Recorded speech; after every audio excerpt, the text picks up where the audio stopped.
ভোটের আগে এলাকা মাতাতে মোটা অঙ্কের চাঁদা বা অনুদান দিচ্ছেন? থামুন। ইসির নতুন নিয়ম না জানলে আপনার প্রিয় প্রার্থীর প্রার্থিতাই সোজা বাতিল হয়ে যেতে পারে।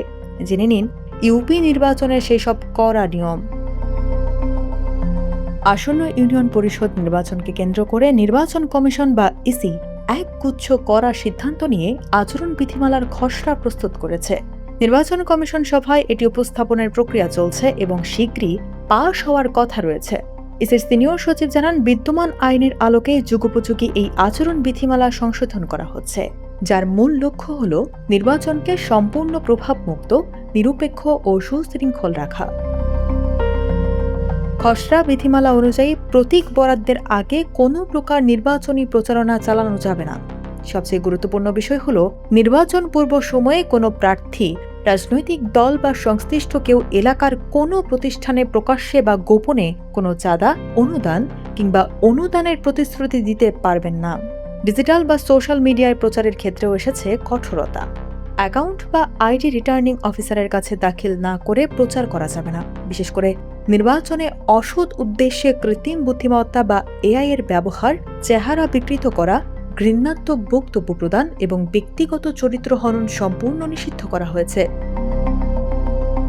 প্রচার সামগ্রী ব্যবহারে পরিবেশের ক্ষতি রোধে আনা হয়েছে বিশাল পরিবর্তন। যে কোনো ধরনের প্লাস্টিক, পলিথিন, পিভিসি বা অপচনশীল সামগ্রীর ব্যবহার সম্পূর্ণ নিষিদ্ধ।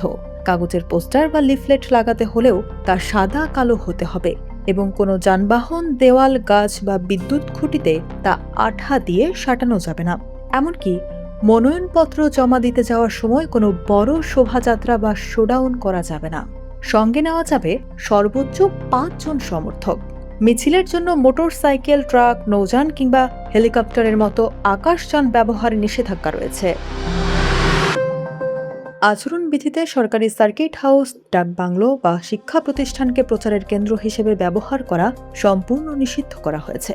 গুরুত্বপূর্ণ কোনো পদে থাকা ব্যক্তি তাদের পদমর্যাদা বা সরকারি সুযোগ সুবিধা ব্যবহার করে নির্বাচনী এলাকায় প্রভাব ফেলতে পারবেন না। নির্বাচন পূর্ব সময়ে সংশ্লিষ্ট ইউনিয়নে নতুন কোনো সরকারি উন্নয়ন প্রকল্পের অনুমোদন, ফলক উন্মোচন বা পুরনো প্রকল্পের অর্থ অবমুক্তকরণ সম্পূর্ণ বন্ধ থাকবে। নির্বাচন কমিশন স্পষ্ট জানিয়ে দিয়েছে, এসব আইন অমান্য করলে অনধিক 6 মাসের কারাদণ্ড, 50,000 টাকা জরিমানা অথবা প্রার্থীর প্রার্থিতা সরাসরি বাতিল করা হতে পারে। এদিকে ইউপি চেয়ারম্যান প্রার্থীর শিক্ষাগত যোগ্যতা সম্পর্কিত সাম্প্রতিক আলোচনায় ইসি জানিয়েছে, আদালতের নির্দেশনা ও আন্তর্জাতিক নিয়ম বিবেচনা করে এ বিষয়ে সিদ্ধান্ত নেওয়া হবে। তবে কোনো আইন সংশোধন হলেও অক্টোবরে নির্ধারিত প্রথম ধাপের নির্বাচন পেছানোর কোনো সুযোগ নেই। আগস্টের মধ্যেই তফসিল ঘোষণার প্রস্তুতি সম্পূর্ণ করতে কাজ করে যাচ্ছে নির্বাচন কমিশন।